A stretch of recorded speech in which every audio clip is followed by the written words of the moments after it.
kachika, usap-usapan nga ngayon sa social media ang ating chinita princess na si Kim Chiu dahil nga sa napakabigat at napakalaking desisyon na ginawa nga niya ngayong araw sa kanyang buhay.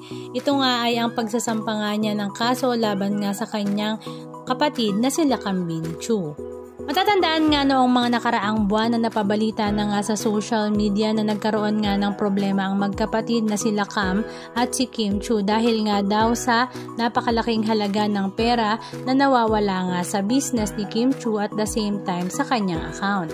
Ayon nga sa statement na ibinaba nga ng kampo ni Kim Chiu together with her lawyers Liplo, Lilagan, Espinosa, and Presto Legal and Technical Consultancy has formally filed a case against the Kambini Chiu at the Justice Cecilia Munoz Palma Hall, DOJ Building, Quezon City, as this morning before showtime. In a statement, Kim Chiu said she had discovered serious financial discrepancies in their business venture.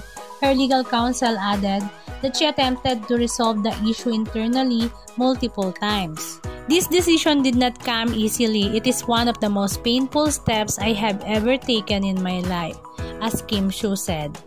Napakahirap naman talaga ng desisyon na ginawa ni Kimi dahil sarili mo ngang kapatid ang iyong idinedemanda. Pero kailangan nga niya itong gawin dahil hindi lang naman basta pera ang nawala, kundi ang kanilang buong business at the same time, ang tiwala na rin nga na ibinigay nga niya sa kanyang ate na Kam.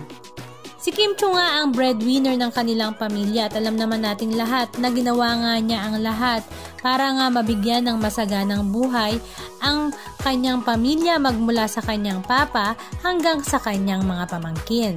Maging ang pagdudugtong pa nga ng buhay ay ibinigay rin nga ni Kim Chiu sa kanyang ate Lakam. Matatandaan nga last 2023 nang magkasakit nga ang kanyang ate at talaga namang ginawa nga niya ang lahat para mabuhay ito.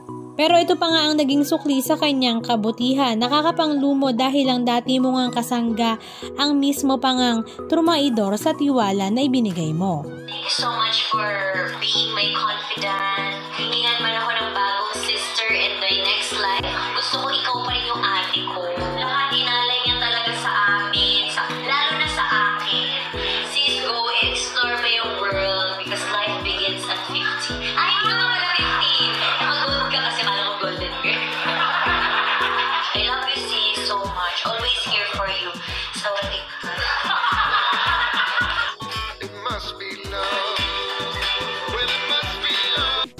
anong masasabi nyo mga kachika? Just comment down below and please don't forget to subscribe.